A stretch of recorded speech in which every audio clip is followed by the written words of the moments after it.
Fala galera massa, meu nome é Diogo Burim, eu tô desenvolvendo, bom, finalmente, depois de tanto processo, apresentando meu projeto, a música como ferramenta de uma representação do contexto histórico brasileiro.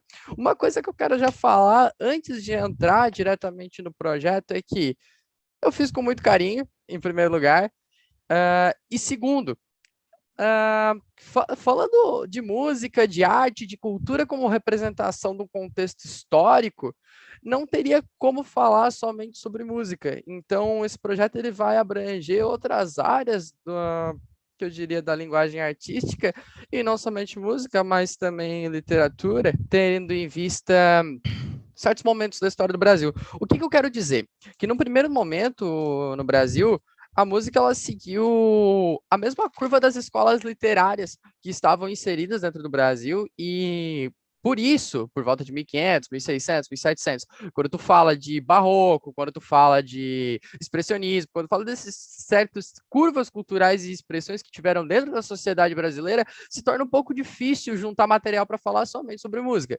Então, o que eu pensei seria o seguinte: para não deixar um vazio dentro do trabalho em certos períodos brasileiros, eu preferi falar sobre a arte e como que a sociedade brasileira se expressava dentro desse meio, que também pertence à música, de certa forma, o meio artístico, do que deixar um vazio e não falar absolutamente nada. Então, no primeiro momento do trabalho, eu vou falar bastante sobre literatura, ele vai ficar um pouco pesado o trabalho, e do contexto histórico que começou a nascer, e aí quando a gente chega na Revolução de 30, Vargas e ditadura do Brasil, que é quando a música brasileira, tanto a MPB quanto o rock nacional, ganham certas vertentes com, digamos assim, com galhos mais espessos no tronco da cultura, que eu vou conseguir falar propriamente sobre música. Então, no primeiro momento, a gente vai falar de arte e cultura num todo, mas como reflexo da realidade brasileira do momento apresentado. Então, bora lá, sem mais enrolação. Eu vou começar falando no quinhentismo. E uma coisa que eu já quero pontuar de começar, por que que tu começou no quinhentismo, Diogo? Não teria material de cultura antes do quinhentismo? Sim, tem, mas é complicado tendo em vista a ideia do projeto. Por quê? Porque sempre o meu projeto ele é visando a representação da arte em relação ao contexto histórico. Então, assim, é complicado de eu falar da arte e cultura dos povos ameríndios, que seriam antes do descobrimento da colonização e do descobrimento das Américas, sendo que eu não tinha um contexto histórico exatamente para relatar cultura. Então, eu vou começar no quinhentismo. O quinhentismo, ele começa logo após no Brasil, logo após a chegada dos portugueses. E eu botei uma imagem da primeira missa no litoral sul da Bahia em 1500, que é uma marca muito grande do quinhentismo, porque, para os que não lembram, com a chegada dos portugueses no Brasil, não de imediato se iniciou o processo de colonização. Por quê? Porque no primeiro momento foi mais vantajoso economicamente para Portugal tu ter relações de comércio entre o Brasil, que seria a América Portuguesa, com Portugal do que de fato colonizar, tá? E o nome dessa primeira técnica de econômica, a critério de curiosidade, era o escambo, em que eles trocavam algo europeu por algo americano. Então foi tipo assim que diversas tecnologias, entre aspas, ou de fato tecnologias da época chegaram nas Américas e principalmente no Brasil. Então a chegada do cachorro no Brasil foi uma coisa assim. Então eles meio que trocaram um filhote de cachorro que funcionava como um alarme, que funcionava como algo que protegia de certa forma a aldeia, em troca de pau-brasil, em troca de diversas riquezas naturais que tinham no Brasil e que eram especiarias na Europa. Beleza. O quinhentismo ele se caracteriza por uma literatura de informação. Uma literatura de informação por quê? Porque quando chegam os europeus aqui, eles querem registrar tudo. Então tu tem um enfoque muito grande na paisagem brasileira, no registro do homem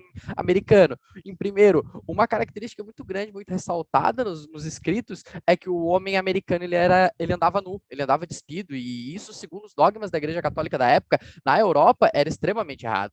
Então, nesse contexto de, nossa, que quebra de paradigma entre a cultura e o estilo de vida europeu e o americano, que surgem as primeiras ideias de catequização no Brasil e que a gente chama de um processo de aculturação no indígena. Por quê? Porque eles consideravam que a sociedade brasileira da época ela era ignorante, ela não teve acesso a conhecimento, e se tratando propriamente da Igreja Católica, ela não teve acesso à fé cristã, não teve acesso a Deus. Então, a celebração da primeira missa no Brasil e posteriormente o processo de catequização que acontece no Brasil e esse processo de aculturação indígena, eles sempre estão visando, priorizando a cultura europeia em detrimento da cultura brasileira. Então, o quientismo é uma literatura de informação para levar para os povos europeus e mostrar o que de fato vivia na América até naquele momento. Ele narra a viagem e a chegada dos europeus, os primeiros registros do referente ao homem americano.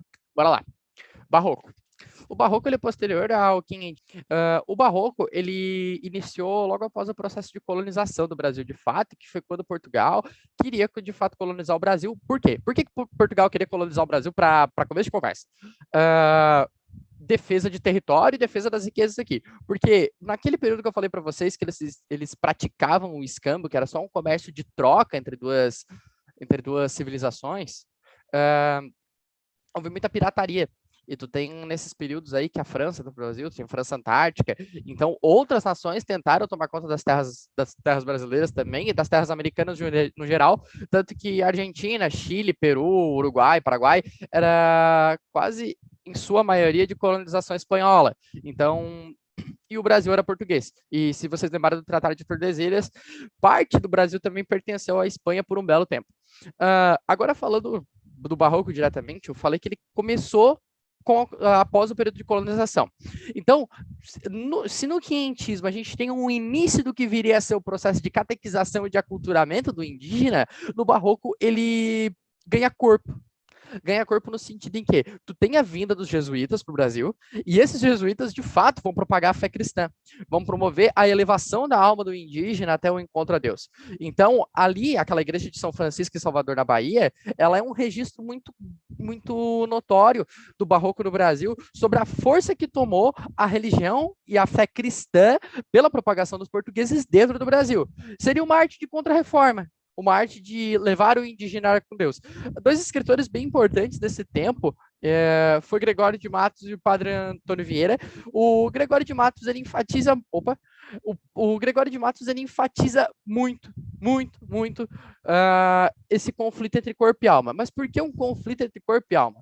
No sentido em que o que eu quero fazer, os desejos da carne, que o Gregório de Matos chamava, e de fato o que eu posso fazer de acordo com os dogmas da fé cristã, beleza? Então, o que eu quero mostrar com isso? Que tanto a construção, como a Igreja de São Francisco, e outros monumentos que foram construídos no Brasil durante o Barroco, era visando a religiosidade. E se tu nota, ele é um reflexo do contexto sócio-histórico, porque o que era o contexto histórico da época? O processo de catequização dos povos indígenas no Brasil. Bom, então dando sequência aí, agora falando sobre o arcadismo, a escola que vem depois, a escola literária que vem depois do Barroco no Brasil, ela tem início quando termina, não digamos que termine, mas que cesse um pouco a prática extrativista do pau-brasil aqui nas Américas e começa o ciclo do ouro, de fato, no Brasil, principalmente naquele eixo Rio, Minas Gerais, São Paulo, Rio, sempre visando a extração do ouro para levar para os portos para mandar para Portugal. Beleza. Então, nesse momento em que tu tem o nascimento do arcadismo no Brasil, tu tem e do ciclo do ouro, de fato, tu tem uma forte relação entre o homem e a natureza. E ao mesmo tempo que acontece o arcadismo no Brasil, acontece o iluminismo na Europa. Então, o que eu quero que vocês pensem? A gente tem uma forte relação da sociedade brasileira com a natureza, e ao mesmo tempo, tu tem um forte indício de uma corrente filosófica pautada na razão, que com esse viés europeu, no caso.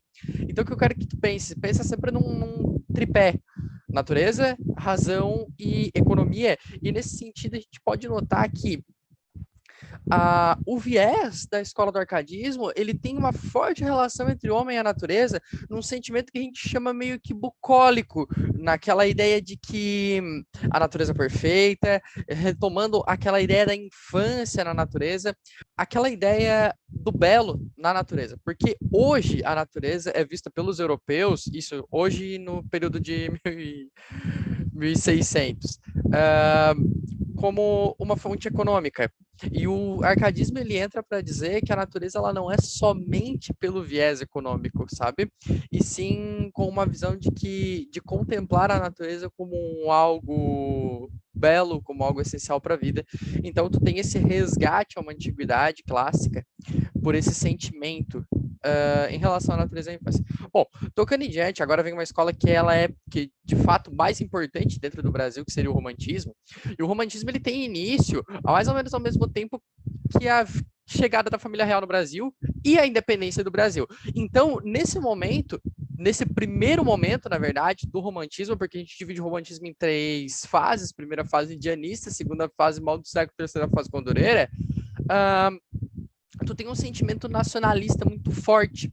Nacionalista e indianista. Por que indianista? Porque eles usam da imagem do índio, como eu apresentei ali do lado, para reforçar aquele ideário nacional. Porque agora, de fato, tem que lembrar que no período em que a família real vem para o Brasil, a gente tem essa ideia de nação brasileira mais reforçada, porque a família real, de fato, mora no Brasil. E uma coisa que vocês não podem esquecer, que a maior parte da literatura é escrita por europeus, principalmente portugueses, de fato, ou mestiços, mesclas de índios e portugueses. Então, o que eu quero que vocês pensem? Agora, esse sentimento nacionalista com a imagem do índio, porque a nação da família real portuguesa é a nação brasileira.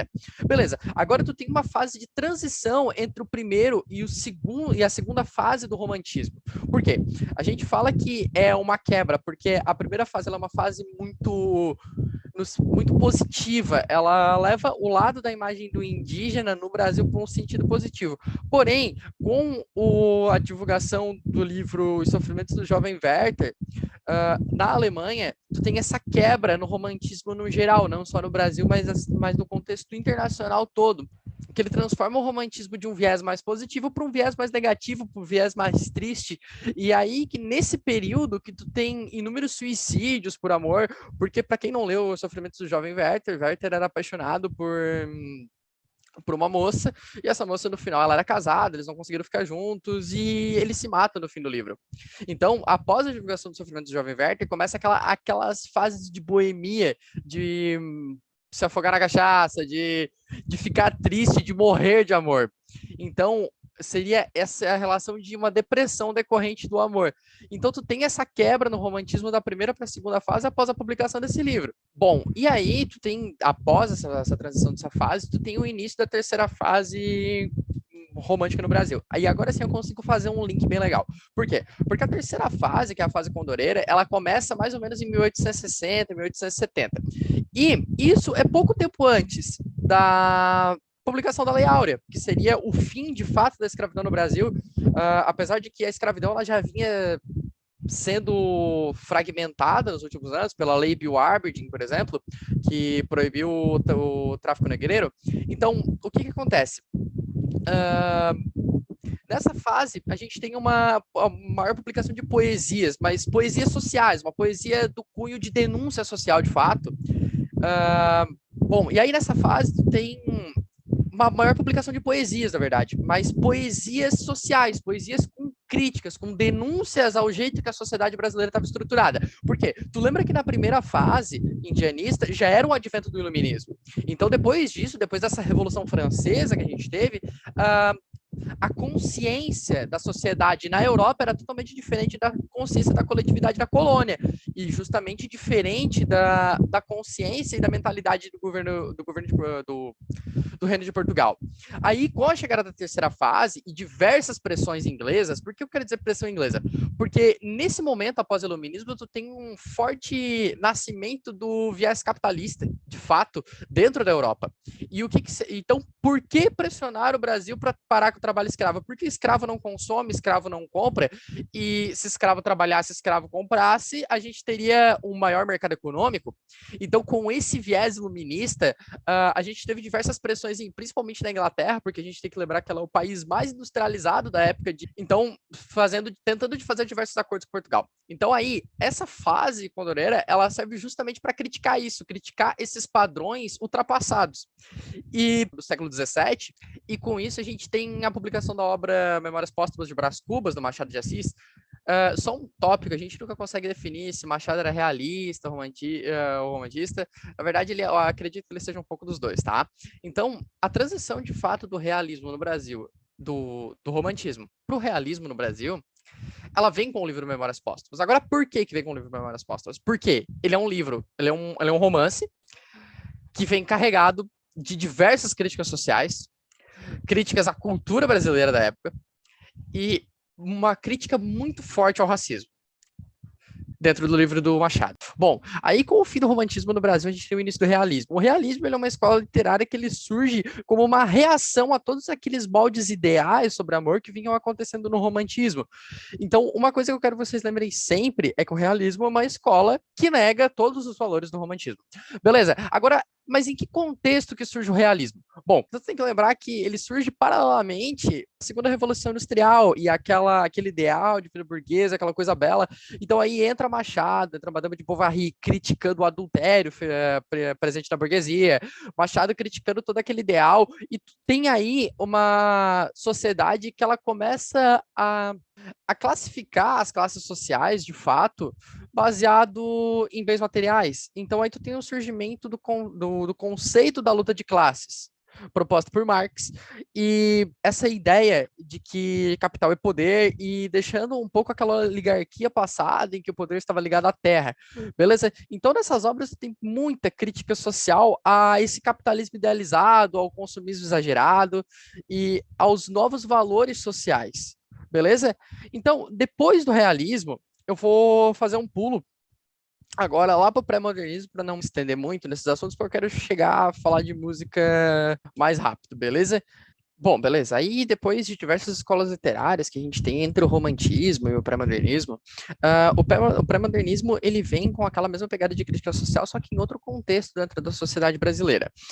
No período do pré-modernismo, tu tem uma forte valorização da ciência, do cientificismo, da medicina dentro do Brasil, e aí a gente tem uma obra muito importante do Lima Barreto, que é o Cemitério dos Vivos, porque eu vou usar o exemplo do Cemitério dos Vivos, a gente tem diversos outros, mas o exemplo do Cemitério dos Vivos, ele exemplifica como que era tratado uma pessoa que ela era considerada louca na época. A gente tem a época manicomial no Brasil, de fato. Então, o Cemitério dos Vivos, ele vem com uma forte crítica ao racismo, o abuso da autoridade médica na época. Porque, o seguinte, toda pessoa que era considerada louca, no caso, e muitas vezes não era, ela era internada. E principalmente se tu era alguma pessoa negra e problemática, tu era internado. Então tu tem esse abuso de autoridade dentro do contexto histórico brasileiro, e essa literatura do pré-modernismo, ela tem uma busca por uma literatura social menos conservadora. Então o pré-modernismo ele começa a dar os primeiros passos para a quebra do academicismo, e que isso só vai se concretizar de fato na primeira fase heróica do modernismo, que é o que eu vou falar agora. A primeira fase do modernismo no Brasil, ela começa com a Semana de Arte Moderna em 1922 e ela vem como uma geração muito radical, ela desvaloriza o academicismo, ela tem uma linguagem coloquial, porque uma coisa que vocês têm que lembrar até agora, de todas as escolas que eu falei, desde o barroco até o romantismo, tu tinha uma valorização muito da linguagem culta brasileira, ou seja, do português gramatical mesmo, e isso limitava um pouco o quanto a literatura se estendia no Brasil. O que eu quero dizer? Ela não alcançava todas as classes sociais, porque a educação era muito restrita às elites. Então, tu escrever a literatura com uma linguagem um tanto quanto complexa era meio que sinônimo de não deixar a cultura chegar às classes que não eram mais abastadas, e sim manter a literatura como uma cultura das classes dominantes. Então tu tem uma quebra muito forte do academicismo no Brasil com a primeira fase modernista. E justamente essa era a ideia, é a corrente do modernismo, uma quebra, um movimento de ruptura. Então a gente tem Mário de Andrade e Oswald de Andrade, que são os dois principais idealistas da Semana de Arte Moderna, que aconteceu em São Paulo, que, por sinal, em 2022 completa 100 anos, ou seja, o centenário da Semana de Arte Moderna. Beleza, agora vamos passar para a segunda fase, a geração de 30. A geração de 30, ela foi uma geração que ela foi mais calma, ela foi mais sucinta, mas ao mesmo tempo ela não deixou de problematizar causas sociais. Tu tem uma crítica muito forte da segunda fase do modernismo a problemas regionais, a, tipo assim, a seca no Nordeste, a qualidade de vida do nordestino em relação a do centro de São Paulo e de grandes centros urbanos, não só de São Paulo. E uma coisa muito forte que tem dentro desses problemas sociais são nordestinos que saíram da sua terra, de fato, para morar em outro lugar por a busca de uma qualidade de vida melhor. Então, esse sentido de existência sobre a vida, um existencialismo, de fato, essas crises existenciais, elas ganham um corpo muito forte dentro do Brasil na segunda fase modernista. E a gente já tem um uso de uma linguagem figurada, com Graciano Ramos e José Lins do Rego. Uma coisa que eu quero que vocês lembrem é que a geração de 30 ela acontece juntamente com a Era Vargas do Brasil. E na Era Vargas eu tenho um ponto para destacar, muito importante, que é a criação do DIP, o Departamento de Imprensa e Publicidade, que ele regulava o que era publicado e o que não era publicado nos jornais, no rádio da época. Então tem uma forte repressão da cultura social com na era Vargas e principalmente no Estado Novo ali, que seria a época da ditadura de Vargas no Brasil. Tá, beleza. Agora, sem se entender muito, falando da geração de 45, ela é uma geração mais reflexiva na pegada existencialista, tipo assim, qual o sentido da vida? E a gente tem que destacar, claro, a figura da Clarice. A Clarice, ela tem uma linguagem muito psicológica e o uso do tempo psicológico, no sentido de que o tempo nas escritas da Clarice nem sempre acontece de forma cronológica, e nem sempre com a passagem real do tempo, e sim como as coisas acontecem no pensamento dela, de fato, tipo assim, mais como um viés reflexivo da coisa do que um tempo cronológico. Tem um uso muito forte da metalinguagem na geração de 45, que é tipo assim, a arte falando dela mesma. Beleza, agora, no pós-modernismo, que eu tô ali na frente, no pós-modernismo, que seria após a ditadura de 64, ele retrata essa nova literatura que vem pós a ditadura de 64, ela retrata muito forte como que foi o cotidiano dentro do contexto da ditadura e a forte repressão da cultura, que também aconteceu no Estado Novo de Vargas. Não tão forte quanto na ditadura de 64, que é o que eu vou destacar agora com o nascimento da música popular brasileira, que se dá principalmente na década de 60 e após a ditadura. Bom, então agora, finalmente falando de música, depois de tanto tempo assim, falando de arte, cultura no geral, escola literária, enfim, agora sim vamos entrar falando de música, eu vou começar a partir do nascimento do MPB no Brasil, na década de 60, eu vou falar de bossa, falar de Jovem Guarda, falar de Tropicália, vou falar do rock nacional e depois eu vou fazer um adendo bem interessante sobre a cultura brasileira no cenário atual. E aí a gente entra naquele contexto e naquela teoria sociológica de indústria cultural, essas coisas assim. Beleza? Então vamos lá. Primeira coisa que a gente vai falar é sobre o Bossa. O Bossa, ele foi... É que assim, ó, eu ia falar o primeiro movimento, mas na verdade é complicado tu determinar o que foi o primeiro.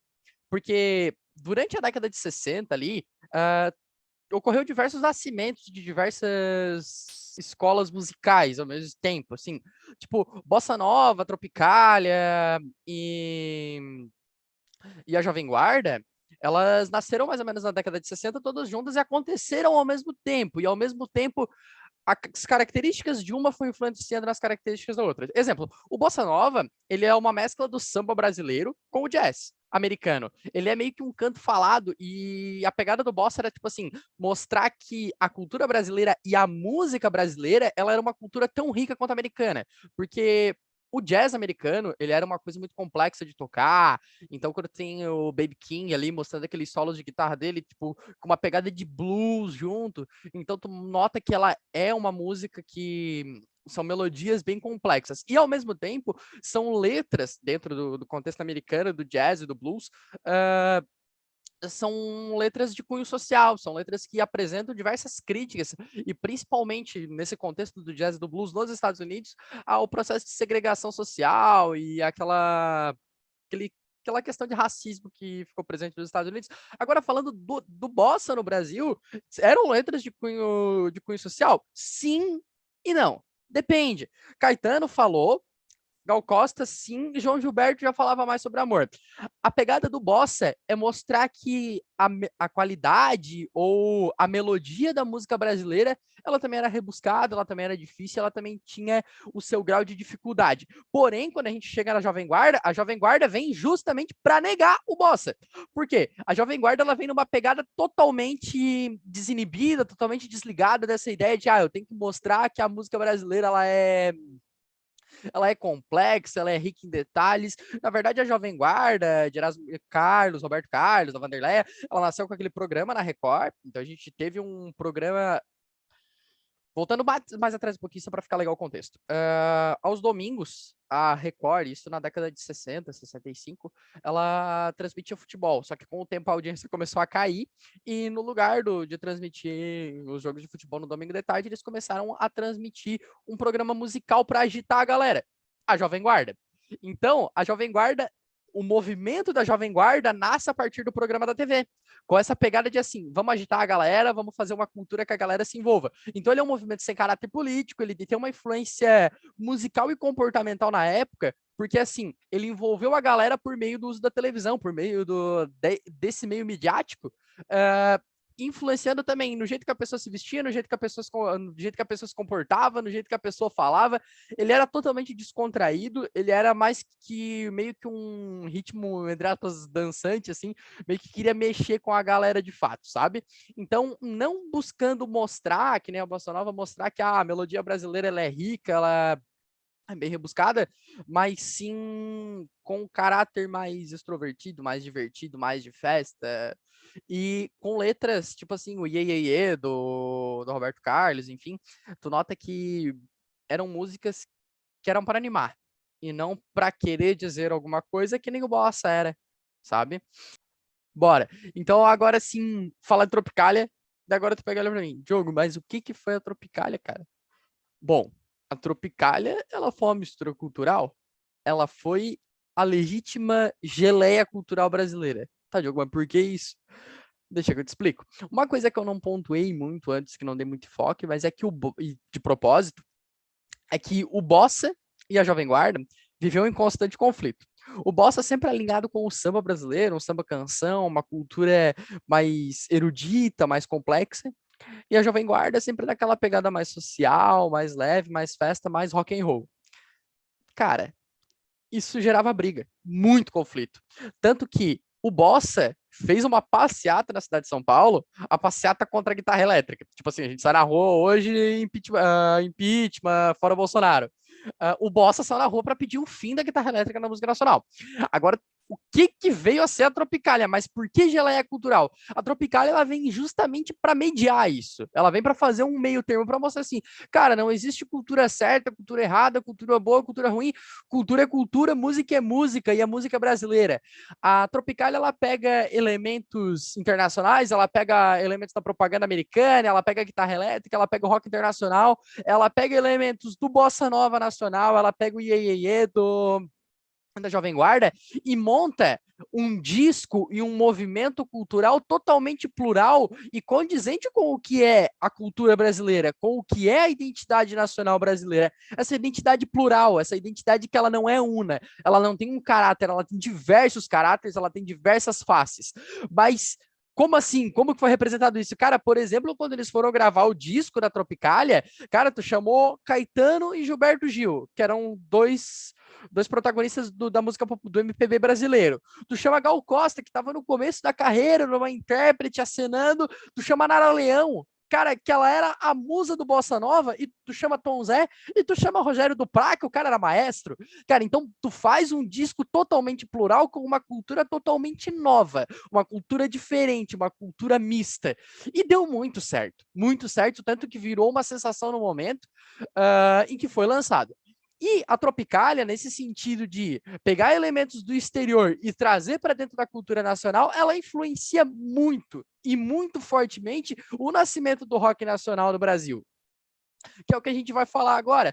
O nascimento do rock nacional no Brasil, ele já tinha certo caráter antes do início da ditadura de 64.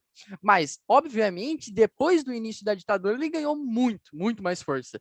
Agora, o que eu quero falar do rock nacional? É impossível eu falar do rock brasileiro, do rock nacional brasileiro, sem eu falar do nascimento do rock de Brasília. Bom, com o fomento, a formação da cidade de Brasília por JK e aquela galera filho de uma elite governamental, filho de banqueiro, filho de senador, filho da galera que de fato trabalhava para o Estado, uma sociedade de classe média alta que vai morar em Brasília, eu tenho uma galera que tem muito contato com a cultura do exterior.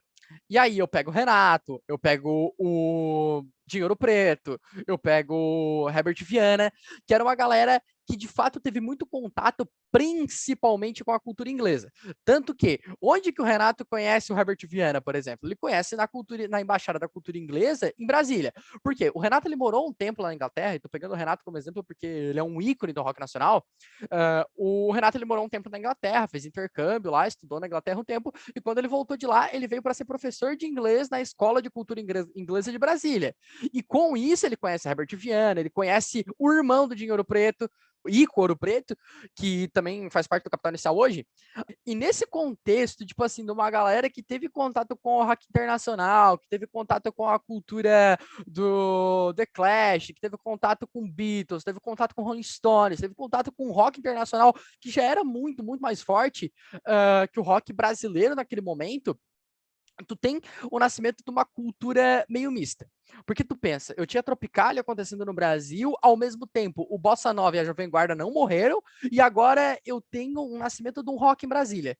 Mas um nascimento do rock em Brasília é como? Um rock de escola, um rock de revolta. E ao mesmo tempo tu não pode esquecer do cenário, que o cenário a partir de 64 ele é um cenário de repressão.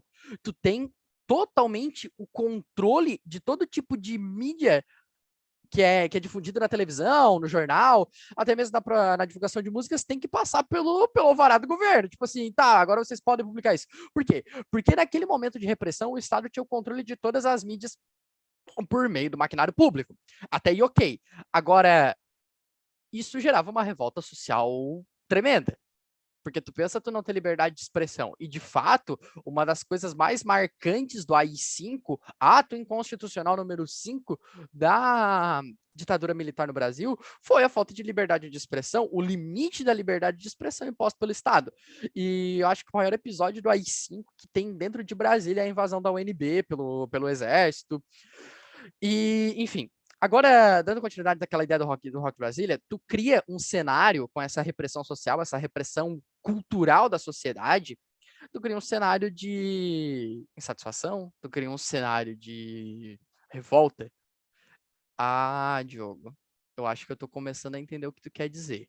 Que o rock nacional, ele criticava o governo por causa do que o governo fazia com a população. Ah, Diogo, acho que eu tô entendendo o que tu quer dizer. Tu quer dizer que o rock de Brasília, o rock nacional brasileiro, ele aconteceu do jeito que ele aconteceu, justamente pelo contexto histórico, justamente por o contexto em que ele estava inserido. É impossível eu falar sobre uma escola literária, sobre um movimento artístico, sobre um movimento musical, sem eu falar no contexto em que ele estava inserido. O rock de Brasília, o rock nacional brasileiro, ele tem um caráter muito agressivo, um caráter muito de uma pedrada na vidraça da sociedade, um caráter de revolta, por conta desse cenário de repressão da ditadura militar no Brasil. Beleza, aí quando tu vem com que país é esse, da Legião Urbana, ou com uma crítica muito forte ao capitalismo e o controle da sociedade, tipo assim, quando nascemos fomos programados a receber o que vocês nos empurraram com os enlatados e os USA de 9 a 6. Então, quando tu tem essas pegadas dessas músicas dentro do Brasil com um tom de revolta, de fato, uma revolta social, era uma expressividade para a sociedade tremenda. Então, o rock nacional, ele se caracteriza justamente como isso.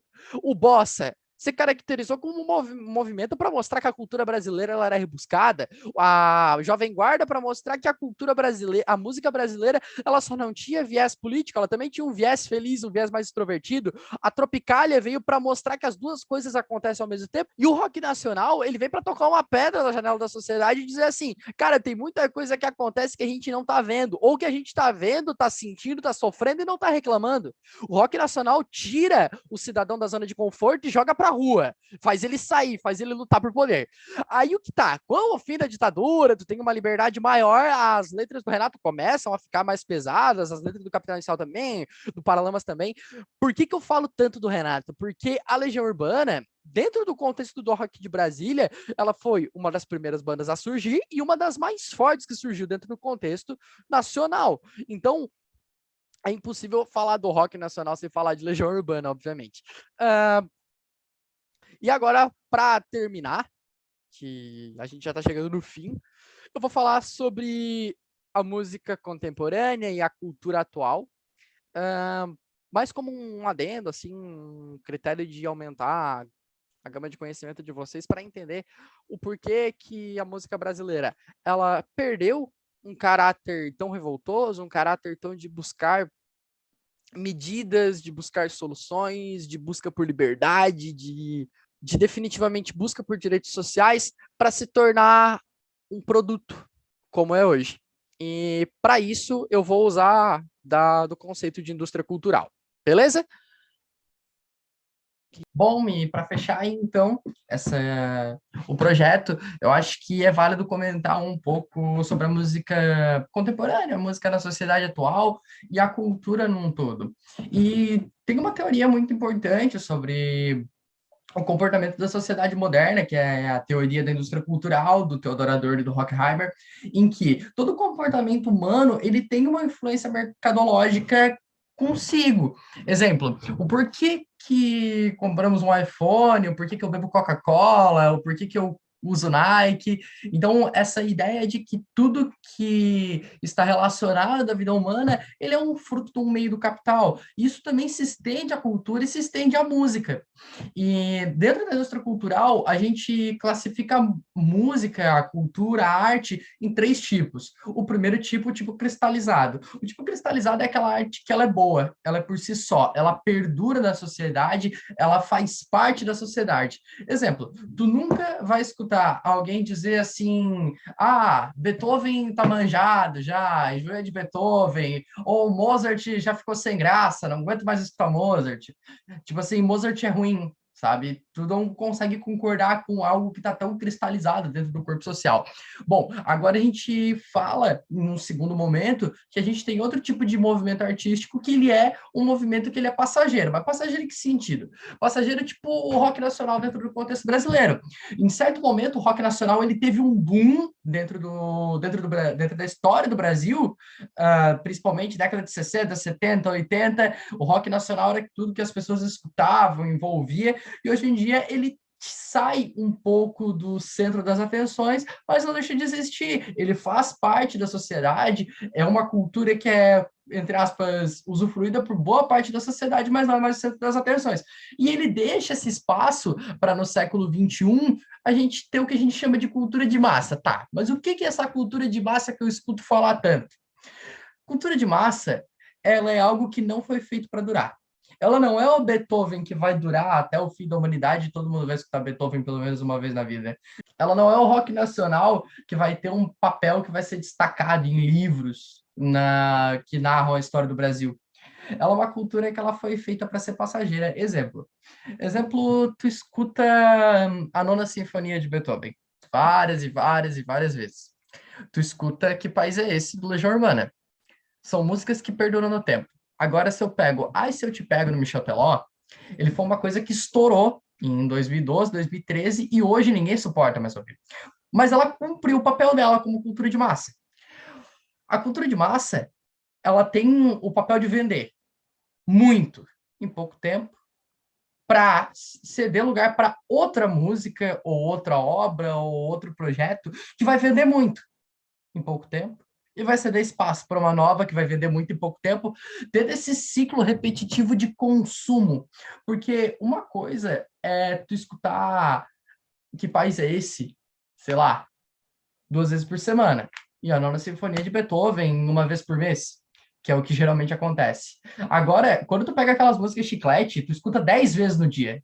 Em uma semana, tu não vai escutar mais ela 10 vezes ao dia. Então, tu tem que cansar dela e vir outra música chiclete para grudar na tua cabeça para te ficar escutando aquela música 10 vezes por dia. A ideia da cultura de massa é essa: é tornar até a música, até aquilo que nós consumimos, um fruto do capital, algo que tu consome com essa ideia de venda. Uh, e é o que o Calvin comenta ali embaixo. Você chama isso de notícia? Isso não é informativo, isso é barulheiro, isso é entretenimento, isso é sensacionalismo. Ah, ainda bem que é só para tudo isso que eu tenho paciência. Então é justamente para isso. Não é uma música tipo rock nacional na década de 80 e 90 que ela foi feita para te pensar sobre a realidade social. Ela é algo mais para te tirar da realidade, mais como um ponto de fuga do que, de fato, para te fazer refletir. Beleza? Então, esse foi o meu projeto. Eu espero que eu tenha contribuído de alguma forma para a formação cultural de vocês. E precisando, deixa um comentário, a gente troca uma ideia. Qualquer dúvida, pode mandar que eu vou, na medida do possível, tentar responder vocês. E era isso por hoje. Um forte abraço e que a força esteja com vocês.